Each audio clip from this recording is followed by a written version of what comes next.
കൊല്ലം ശാസ്താംകോട്ടയിൽ aided സ്കൂളിൽ ചേരാനെത്തിയ ദർസിലേത് ഉൾപ്പെടെയുള്ള മുസ്ലിം വിദ്യാർത്ഥികൾക്ക് അഡ്മിഷൻ നൽകിയില്ല എന്ന് പരാതി.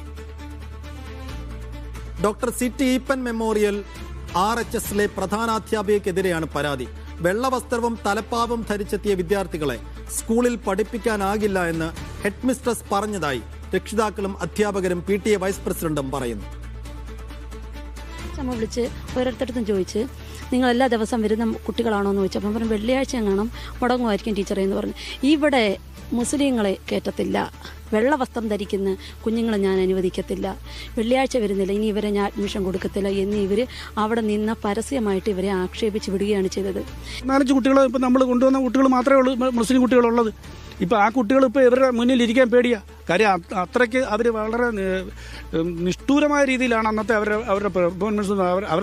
അവരുടെ മാതാപിതാക്കൾ പറയുന്നത് ഞങ്ങളങ്ങനെ ഈ സ്കൂളിൽ ഈ കുട്ടികളെ വിട്ടിട്ട് ഞങ്ങളങ്ങനെ പോകും മനസ്സമാനത്തോടെ പോകുന്നത്. ഇവരുടെ സംസാരം ഈ രീതിയിലല്ലേ. എന്നെ വിളിച്ചു ചോദിച്ചപ്പം ഞാൻ പറഞ്ഞ നല്ല സ്കൂളാന്നുള്ള അഭിപ്രായത്തിൽ അവർ വന്നേ. പക്ഷേ ഇവിടുത്തെ പ്രിൻസിപ്പള് കുഞ്ഞുങ്ങൾക്ക് അഡ്മിഷൻ കൊടുത്തില്ല. അപ്പം ഞാൻ പറഞ്ഞ് മുകളിൽ പോയി പരാതിപ്പെടാൻ ഞാൻ പറഞ്ഞിട്ടുണ്ടായിരുന്നു അവരോട്. പക്ഷേ അവർക്ക് നല്ല വിഷമത്തോടെ ഇവിടെ നിന്ന് ഇറങ്ങിപ്പോയേ. ഞാനിപ്പോൾ ഇത് മീഡിയയ്ക്ക് മുന്നിൽ പറയുമ്പോഴും എൻ്റെ വീട്ടിൽ വിളിച്ച് ചോദിച്ചപ്പോൾ എന്നോട് പറഞ്ഞൊരു കാര്യമുണ്ട്. ഒരു പ്രാവശ്യം ഇവർ കാരണം നീ ഒരു സൂയിസൈഡിന് ശ്രമിച്ചതാ, രണ്ടാമതൊന്നുകൂടി ഇതുണ്ടാവരുത്. അത്രയ്ക്കും മാനസിക പീഡനം. ഈ 3 ദിവസം കൊണ്ട് ഈ ടീച്ചർക്ക് കാവലിരിക്കുക എൻ്റെ ജോലി. ഇവർ ഈ ഗ്രൗണ്ട് വിട്ടു പോകത്തില്ല. ഇവർ പറയുന്നത് ഞാൻ ഇവിടെ തന്നെ അവസാനിക്കും. ഇവർ പറയുന്നതാ, ഇവരോട് ചോദിച്ചാൽ മനസ്സിലാവും. ഞാൻ വീട്ടിൽ പോകത്തില്ല. അപ്പോൾ അതിൻ്റെ മോൻ വന്ന് എന്നോട് റിക്വസ്റ്റ് ചെയ്യും ഇവിടെ പഠിക്കുക പ്രീത ടീച്ചറെ എൻ്റെ അമ്മ നോക്കിക്കോണേ. ലിജോ റോളൻസ് വിശദാംശങ്ങളുമായി. ലിജോ, ഗൗരവതരത്തിലുള്ള ആക്ഷേപവും പരാതികളുമാണ് ഈ പ്രധാനാധ്യാപികക്കെതിരെ ഉയരുന്നത്.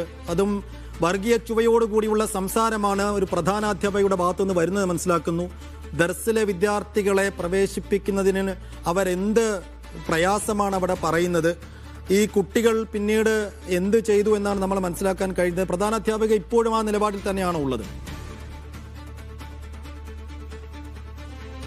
സൈഫുദ്ദീൻ, സാക്ഷരത കേരളം ഒരുപക്ഷെ ലജ്ജിച്ച് തലതാഴ്ത്തുന്ന രീതിയിലുള്ള കാര്യങ്ങളാണ് കൊല്ലം ശാസ്താംകോട്ടയിൽ ജൂൺ മാസം, അതായത് ഈ മാസം 1-ാം തീയതി പ്രവേശനോത്സവത്തിന്റെ ഭാഗമായി ഉണ്ടായത്. ഈപ്പൻ മെമ്മോറിയൽ RHS എന്ന് പറയുന്നത് 1 നൂറ്റാണ്ടിലേറെ പഴക്കമുള്ള സ്കൂളാണ്. അവിടെ നിരവധി ആളുകൾ പഠിച്ചു പോയൊരു വിദ്യാലയമാണ്.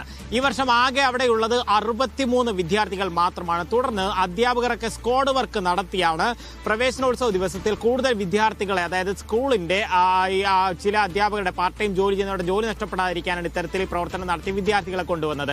ആ സമയത്താണ് പ്രധാന അധ്യാപികയായിട്ടുള്ള ബെയ്സി ജോർജ് കൃത്യമായി പറയുന്നത് ഇത്തരത്തിൽ ഈ വെള്ള വസ്ത്രവും തലപ്പാവും ധരിച്ചു വരുന്ന വിദ്യാർത്ഥികളെ ഇവിടെ പഠിപ്പിക്കുന്നതിൽ ബുദ്ധിമുട്ടുണ്ട് എന്നുള്ളത് അവരെ കൊണ്ടുവന്ന ദർസിലെ ഭാരവാഹികളോടും രക്ഷിതാക്കളോടുമൊക്കെ അവർ അത്തരത്തിൽ തുറന്നു പറയുകയും ചെയ്തു. ആ സ്കൂളിന്റെ മറ്റൊരു കാര്യം ശ്രദ്ധിക്കേണ്ടത് യൂണിഫോം ഉള്ള ഒരു സ്കൂൾ അല്ല അത്. അതുകൊണ്ട് തന്നെ വിദ്യാർത്ഥികൾക്ക് ഇഷ്ടമുള്ള വസ്ത്രം ധരിച്ച് അവിടെ വരികയും ചെയ്യും. ആ ഒരു സാഹചര്യത്തിൽ പോലും കുഞ്ഞുങ്ങളോട് ഇങ്ങനെ പറഞ്ഞതാണ് ഇപ്പോൾ പ്രതിഷേധങ്ങൾക്കും പരാതികൾക്കുമൊക്കെ വഴിവെച്ചിരിക്കുന്നത്. ദർസിലെ കുട്ടികളൊക്കെ ആയതുകൊണ്ട് തന്നെ അവർ പരാതിയിലേക്ക് പോയില്ലെങ്കിൽ പോലും സ്കൂളിലെ അധ്യാപികയാണ് DEOയ്ക്ക് പരാതി നൽകിയത്. ഇത്തരത്തിൽ വിദ്യാർത്ഥികളെ അപമാനിച്ച് അയച്ചു എന്നുള്ള രീതിയിൽ പഠനം നിഷേധിച്ചു എന്നുള്ള ഒരു പരാതി നൽകുകയും കൊട്ടാരക്കര DEO ഈ വിഷയം അന്വേഷിക്കുകയും അപ്പോഴേക്കും വിദ്യാർത്ഥികളിൽ പലരുമൊക്കെ അവിടെ നിന്ന് മാറിപ്പോവുകയും ഓൺലൈനായി വന്ന TC അപേക്ഷകളൊക്കെ പ്രധാന അധ്യാപിക അത് റിജക്റ്റ് ചെയ്യുകയും ചെയ്തുകൊണ്ട് തന്നെ മറ്റ് പല സ്കൂളുകളിലേക്കും ഇന്നലെ ഒരാളെ വിളിച്ചപ്പോഴും അഡ്മിഷന് വേണ്ടി ഒരു സ്കൂളിൽ നിൽക്കുന്നു എന്നാണ് അവർ അത്രത്തോളം ബുദ്ധിമുട്ടുകയും ചെയ്യുന്നുണ്ട്. പ്രധാന അധ്യാപികയെ നേരിട്ട് കാണാനും ഫോണിൽ ബന്ധപ്പെടാനും ശ്രമിച്ചുവെങ്കിലും അവർ അതിന് തയ്യാറാകുന്നില്ല. പക്ഷേ മാനേജ്മെന്റിനോട് സംസാരിച്ചു. ഓർത്തഡോക്സ് സഭ മാനേജ്മെന്റ് വരുന്ന ഒരു സ്കൂളാണ്. അവരോട് സംസാരിച്ചപ്പോൾ മാനേജ്മെന്റിന് പ്രധാന അധ്യാപകരുടെ നീക്കത്തിൽ വലിയ എതിർപ്പുണ്ട്. ഈ വിഷയം പിന്നീട് അവർ ശ്രദ്ധയിൽപ്പെട്ടപ്പോൾ തന്നെ അത്തരത്തിൽ പാടില്ല, ആര് അവിടെ അഡ്മിഷൻ വന്നാലും എടുക്കണം, എത്ര ദിവസം വരുന്നില്ല എന്നുള്ളതൊക്കെ മുന്നോട്ട് പോകുമ്പോഴുള്ള കാര്യങ്ങൾ എന്ന രീതിയിലൊരു മറുപടി പ്രധാന അധ്യാപികയ്ക്ക് നൽകുകയും ചെയ്തു. വേറൊരു കാര്യം ശ്രദ്ധിക്കേണ്ട, ഈ പ്രധാന അധ്യാപിക എന്തുകൊണ്ട് ഇങ്ങനെ ചെയ്യുന്നു എന്നുള്ളൊരു ചോദ്യം ആ പ്രേക്ഷകർക്ക് ഉൾപ്പെടെ ഉണ്ടാകും. കാരണം ഇവർക്കെതിരെ നേരത്തെ ഒരു വകുപ്പ് തല നടപടി വന്നിട്ടുണ്ടായിരുന്നു. 2021-23 കാലഘട്ടത്തിൽ വകുപ്പ് തല നടപടി വന്നിട്ടുണ്ടായിരുന്നു. ഈ കഞ്ഞി വിതരണവുമായി ഈ ഉച്ചഭക്ഷണ വിതരണവുമായി ബന്ധപ്പെട്ട് കൃത്യമായ മെനു പാലിക്കുന്നില്ല എന്ന് പറഞ്ഞുകൊണ്ട് അതിന്റെ അന്വേഷണത്തിന്റെ അടിസ്ഥാനത്തിൽ അവർ 2 വർഷം പുറത്തായിരുന്നു. അതിനുശേഷം തിരികെ കയറി പലരോടും പറഞ്ഞിരുന്നു, ഞാനിവിടെ നിന്ന് റിട്ടയർ ആയി പോകുന്ന സമയത്ത് സ്കൂൾ ഇവിടെ ബാക്കി ഉണ്ടാകില്ല എന്നുള്ള രീതിയിൽ പറയുകയും ഒരു പ്രതികാര മനോഭാവത്തോടുകൂടെ അതുമുതൽ അധ്യാപകരോടും ഒപ്പം അവിടേക്ക് വരുന്ന വിദ്യാർത്ഥികളോടും രക്ഷിതാക്കളോടൊക്കെ മോശമായ രീതിയിൽ പെരുമാറുകയും ഒരാൾ അഡ്മിഷൻ എടുക്കാൻ വരുമ്പോൾ PTA വൈസ് പ്രസിഡന്റ് പറഞ്ഞാണ്, ഒരാൾ അഡ്മിഷൻ എടുക്കാൻ വരുമ്പോൾ പറയുന്നത് ഇവിടെ ടീച്ചർമാർ കൊള്ളില്ല, ഇവിടെ സൗകര്യങ്ങളില്ല, ഉച്ചഭക്ഷണം ഇല്ല എന്നൊക്കെ പറഞ്ഞ് മടക്കി അയക്കാനുള്ള ഒരു ശ്രമമാണ് നടത്തുന്നത്. DO ഇതിൽ കുറച്ചുകൂടെ ഒരു ഉണർന്ന് പ്രവർത്തിക്കേണ്ടിയിരുന്നു. DD ഉൾപ്പെടെയുള്ളവരെ ഞാൻ ബന്ധപ്പെടുകയും ചെയ്തു. എന്തായാലും മന്ത്രി ഈ കാര്യത്തിൽ ഇടപെടും എന്നുള്ള ഒരു കാര്യം പറഞ്ഞിട്ടുണ്ട്. ഈ അധ്യാപികയുടെ ജോലി പോകുമെന്നുള്ള ഒരു പേടി ഉൾപ്പെടെ നിലനിൽക്കുന്നു.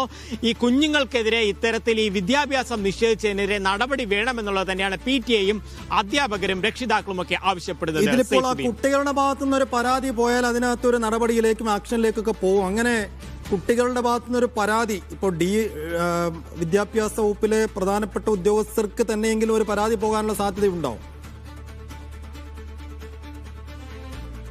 ഞാൻ അക്കാര്യങ്ങളെക്കുറിച്ച് ചില രക്ഷിതാക്കളോട് കഴിഞ്ഞ ദിവസം തന്നെ സംസാരിച്ചിരുന്നു. ദർസിൽ നിന്നെത്തിയ കുട്ടികളുടെ അവിടുത്തെ ജനറൽ സെക്രട്ടറിയാണ് ഗാർഡിയനായി വരികയും അവരിൽ പലരുടെ അഡ്മിഷന് വേണ്ടി വരികയും ചെയ്തത്. ഒരുപക്ഷെ അവർ പരാതിയുമായി മുന്നോട്ട് പോകാൻ സാധ്യതയില്ല. പക്ഷേ ഈ പരാതി നിലവിൽ DOക്ക് നൽകിയത് അവിടുത്തെ ഒരു അധ്യാപികയാണ്. ഈ കാര്യങ്ങളെല്ലാം വച്ചുകൊണ്ട് ഈ സൈഫുദ്ദീൻ പറഞ്ഞതുപോലെ തന്നെ ഒരുപക്ഷെ കുട്ടികൾ ആരെങ്കിലും അല്ലെങ്കിൽ അവരുടെ രക്ഷിതാക്കൾ ഈ പരാതിയുമായി പോയി കഴിഞ്ഞാൽ ഇത്തരത്തിൽ ഈ വർഗീയ ചുവയോടുകൂടെ സംസാരിച്ചുകൊണ്ട് അഡ്മിഷൻ നിഷേധിച്ചതിന്റെ പേരിൽ പരാതിയുമായി പോയി കഴിഞ്ഞാൽ നടപടിയെടുക്കുകയല്ലാതെ മറ്റു വഴികളൊന്നും അവർ വിദ്യാഭ്യാസ വകുപ്പിന് മുന്നിൽ ഉണ്ടാവുകയില്ല.